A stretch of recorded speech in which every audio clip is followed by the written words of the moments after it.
The Amoco Cadiz was a large oil tanker that sank off the coast of France in 1978. It was one of the worst oil spills in the history at that time. On March 16, 1978, the ship was carrying a huge amount of oil, about 1.6 million barrels from the Persian Gulf to Europe. While passing through rough seas near the coast of Brittany, France, the ship lost control due to the steering problems. The crew tried to get help, but it was too late. The ship drifted towards the shore and eventually broke apart on the rocks. As a result, all the oil spilled into the oceans, covering about 300 kilometers of the French coastal line. It caused massive damage to the environment. Thousands of birds, fish, and the marine animals died, and the local fishing industries and beaches were badly affected. The ship was heading to Lyme Bay in the United Kingdom. Around 9:46 in the morning, while trying to avoid another ship, the rudder of Amoco Cadiz got stuck. The captain Bardari turned off the engine and tried to fix the problem, but it did not work. Strong winds began pushing the ship towards the coast. A tugboat named Pacific arrived and attached a rope to pull the tanker away, but by then the tanker had already drifted 6 nautical miles closer to the land. For 2 hours, the tugboat tried to slow it down, but the rope broke. The captain tried running the engines in reverse, which helped a little. Around 7 p.m., the engines were shut down again, so the tugboat could try to attach another rope. The ship dropped an anchor, but it did not hold because part of it broke off.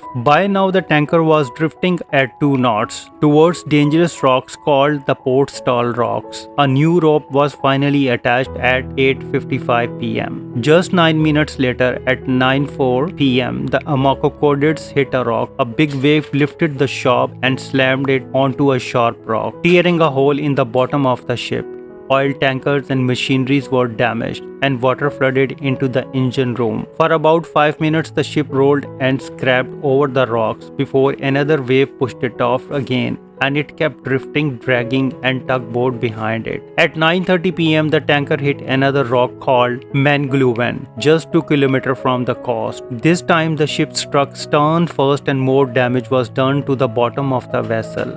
The ship turned slightly and stopped with its back and stuck on one rock and the front resting on another. The depth between the two rocks was about 25 to 30 meters. The tugboat tried to pull again, but the rope broke shortly after 10 p.m. After the second crash, the Amoco Cadiz broke into 2 large pieces, still barely connected by a twisted metal. By March 24, the 2 parts were completely separated. On March 25th, the ship was on the verge of breaking up even more, and by March 28, ocean waves moved the wreck around again. On March 29, the ship had broken into 3 parts. The French Navy decided to destroy the remains using explosives. 3 helicopters dropped 12 powerful underwater bombs, and 15 minutes later, the ship finally sank. The explosions were so strong that they could be seen as giant water fountains and felt more than a mile away on land. The Amoco Cadiz was carrying over 1.6 million barrels of light crude oil from Saudi Arabia and Iran,